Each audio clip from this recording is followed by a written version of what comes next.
istrinya itu meninggalnya jam 01.45. Kemudian kalau kesaksian 12 orang memperkosa, 13 orang memperkosa secara bergiliran dalam waktu 12 menit. Nah, kemudian kesaksian daripada Suroto mengatakan bahwa ada celana dalamnya turun 30 cm. Emang ada orang memperkosa terus celana dalamnya cuma 30 cm digilir 13 orang. Kemudian ada pembalut, darahnya nggak berceceran kok. Yang luka itu semua sebelah kanan, ada luka baut. Bautnya ya memang kalau dari keterangan ahli forensik yang kita miliki kemarin, yang kita ajukan ke pengadilan, itu jelas mengatakan luka yang tidak ada lebam itu karena ada benturan yang sangat keras. Kemudian adanya gesekan seretan. Dan sesuai dengan olah TKP pertama, penyidikan pertama itu lalu lintas. Dan maksud saya, kalau kita uji bukti itu pasti tidak akan terbantahkan gitu. Nah, sekarang kalian dipanggillah Rudi di kantor Hotman Paris, ditanya kenapa Rudi yakin itu pembunuhan karena keterangan siapa, keterangan Aib dan Dede, kan sebenarnya itu dia ngomong. Ada nggak bukti handphone? Mereka kan menuduh pada tanggal 17 Agustus 2016 ada perintah masuk untuk membunuh. Tidak dihadirkan ke pengadilan juga. Tes DNA-nya juga kata kalimat sperma itu tidak ada. Nah, kalau misalnya Ibu Elsa tadi mengatakan tidak ada pemerkosaan, itu benar. Cuman maksudnya, kalau benar kok masih dituduh pemerkosaan. Lain halnya kalau misalnya ada kekerasan apa gitu, ada kerusakan dalam vagina, ini tidak ada sama sekali. Nah, kemudian kita tanyakan ke ahli forensik. Itu kan pada saat malam pertama tidak ada tanggal 27 itu, pada visum pertama, visum luar itu tidak ada sperma, nggak ada apa, ada pendarahan aktif tanpa disertai apa. Tiba-tiba mayatnya itu sudah dianggap digalakan lalu lintas, sudah dibersihkan. Nah, kemudian sudah di dalam Islam itu dibersihkan di dalamnya sampai ke dalam-dalamnya. Kok tiba-tiba setelah 13 hari, baru yang di dalam tanah, tiba-tiba kok dibilang ada sperma gitu. Sperma siapa? Kalau memang itu pembunuhan dan pemerkosaan, kenapa tidak diperiksa aja sperma siapa? Ya. Makanya saya sangat bersyukur sekali jika pengadilan kemarin bebaskan Peggy. Kalaupun lolos, jaksanya nanti akan kelepotan untuk mencari pasal, karena dulu kita anggap jaksa dulu bisa menerima P21, aneh juga. Pemerkosaan, mereka hukumnya seumur hidup semua loh. Mereka semua, itu dipikirkan kembali ke dalam berpikir gitu. Kecuali ada menemukan, oh CCTV-nya ini mukanya, oh teleponnya dibuka, mereka berada di sini. Nah, itulah oke lah. Kalau perlu kita sama-sama. Kalau tidak, gimana mau kita berdebat? Tunggu dulu, saya jawab dulu tadi bicaranya tidak benar ya.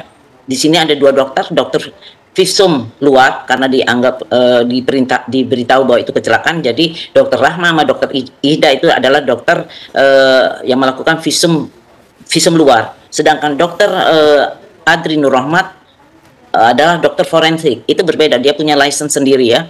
Kalau yang dokter ini dokter biasa yang masalah visum luar dan ini visum dalam. Dan saya tidak pernah mengatakan tidak ada pemerkosaan di dalam ilmu kedokteran, di mana tidak ada pernah menuliskan apa ini pembunuhan ini. Cuman dia memberikan istilah-istilah tersendiri yang harus dianalisa oleh penyidik dan oleh jaksa dan hakim. Di sini jelas bahwa pendarahan aktif yang bukan darah menstruasi atau aborsi yang diakibatkan benturan tekanan kekuatan yang melebihi jaringan tersebut untuk bertahan. Jadi saya tidak mengatakan bahwa tidak ada pemerkosaan. Dan kemudian tadi lanjut bicara, saya dengar kan Eki sudah meninggal di belakang showroom. Nah, itu sudah menyatakan berarti kan memang meninggal Eki di belakang showroom, bukan kecelakaan di flyover tadi. Itu menurut kalian, bukannya saya mengatakan tadi Eki meninggal. Menurut pembuktian yang dilakukan oleh Polres itu bahwa mereka meninggal, sedangkan Tina meninggal rumah sakit. Yang lebar menghina kanan kiri, kita diam aja. Nggak usah kan? Ini bukan BAP, ini keterangan yang telah mempunyai kekuatan hukum tetap dan sudah sudah menjadi rangkaian dari fakta fakta yuridis. Jadi dia juga menghina lawyernya Hina. Berdasarkan kesaksian bohong yang intimidasi dan penyiksaan itu terjadi. Jangan nge-rapper. Ini bukan panggung untuk nge-rapper. Ya bicaralah yang saling menghargai. Kemudian mana buktinya? Tunjukkan bukti yang sensitifnya mana? Tunjukin aja dua bukti. Tolong. Bang Farhan, mana buktinya? Kalau yakin ya buktinya mana? Jangan minta tolong buktinya mana? Baik Bang Farhan, dikontrol dulu Bang Farhan, selesaikan Bu Elsa. Boleh Bu Elsa. Nanti kalau udah ada bukti baru ngomong, kalau nggak ada bukti jangan ngomong. Oh enggak masalah, ini waktunya Bu Elsa untuk menjelaskan. Boleh Bu Elsa silakan. Oke, silakan. Dan kemudian kan semua pada mencabut ya, yang mana sudah menjadi fakta yuridis, yang mana adalah perkaitan persesuaian dari bukti-bukti keterangan-keterangan yang saling bersesuaian. Yang ingin saya katakan, semua harus dibuktikan.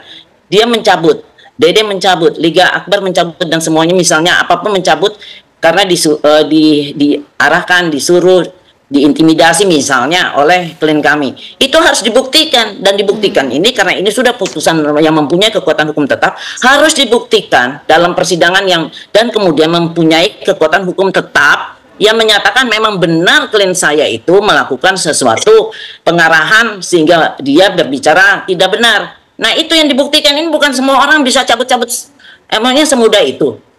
Dan itu sudah ada persesuaian dari fakta yuridis. Tingkat pertama, ya mudah lah, karena mereka tidak pernah dihadirkan di pengadilan, Bu. Mereka pernah di pengadilan, di kantor polisi, dilarang tidak perlu. Anda itu selalu kalau udah itu memutuskan pembicaraan orang. Tadi Anda bicara saya kan sama kita hormati dong. Jangan saling menghina dan apa. Anda kan berpendidikan intelektual dokter. Nggak menghina supaya saya kurang greget gitu. Mana loh?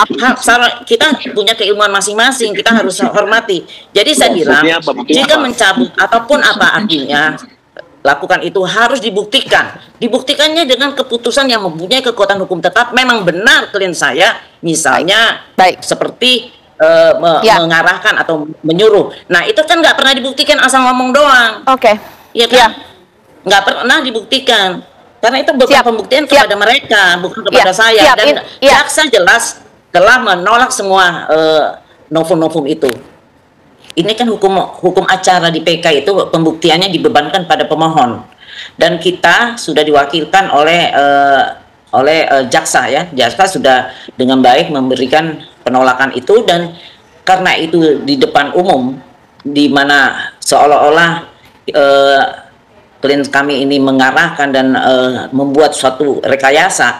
Nah, itulah kita akan uji keterangan itu, kita uji dan kita proses secara pidana, mencari kebenaran material, apakah benar keterangan itu sepatutnya dicabut atau memang dia melakukan sesuatu keterangan yang tidak benar di persidangan itu kan, apalagi di bawah sumpah ya.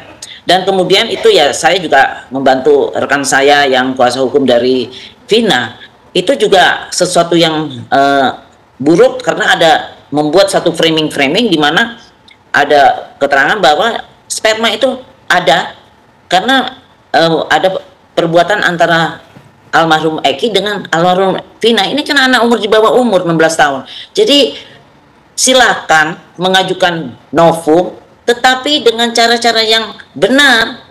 Yang mencabut pun juga silakan, tapi sudah ada pembuktian bahwa pencabutan itu memang benar dicabut berdasarkan putusan yang mempunyai kekuatan hukum tetap, bukan mencabut itu keterangan seenaknya saja.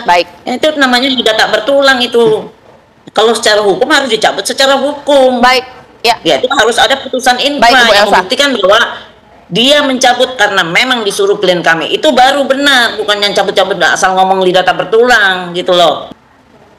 Ini kalau orang bicara tentang darah-darah doang, buktikan dulu darah itu akibat gesekan 12 alat vitalnya siapa, kemudian spermanya siapa, sebanyak apa sperma, ini udah dia otopsi loh, ya. Sedangkan ahli yang menerangkan kebertahanan sperma di luar aja, di air aja belum tentu bisa sampai 10 hari, apalagi yang di dalam sudah dicuci gitu. Jadi kita nggak usah berdebat kusir gitu. Sekarang tunjukkan aja bukti yang saintifik itu yang mana, yang bisa meyakinkan bahwa mereka itu berada orangnya itu. Ini semua salah tangkap, mereka sudah mengaku, tinggal tunggu waktunya aja, ya. Karena kalau orang membaca dia punya putusan itu ketahuan, hakimnya juga yang lain yang ditanya, yang ditulis dalam pertimbangan, kembali lagi ke BAP awal dari polisi, semuanya percaya mereka. Kan seperti itu. Dan tidak mudah berubah dari kecelakaan lalu lintas ke pembunuhan. Tidak asal main tangkap, main gebuk, tidak. Butuh penyelidikan. Dan itu kan, dia itu polisi narkoba, polisi yang apa? Di bidang narkoba, bukan bidang umum. Kan ada keterangan saksi yang menyatakan bahwa dibawa ke ruangannya Rudiana dan sebagainya. Memang mungkin dia di propam sana bebas, karena nggak ada namanya di surat perintah. Tapi pada kenyataannya dialah yang melakukan kekerasan, penindasan terhadap korban. Dan ini disampaikan di pengadilan, Bu ya, kan? Sampaikan di pengadilan.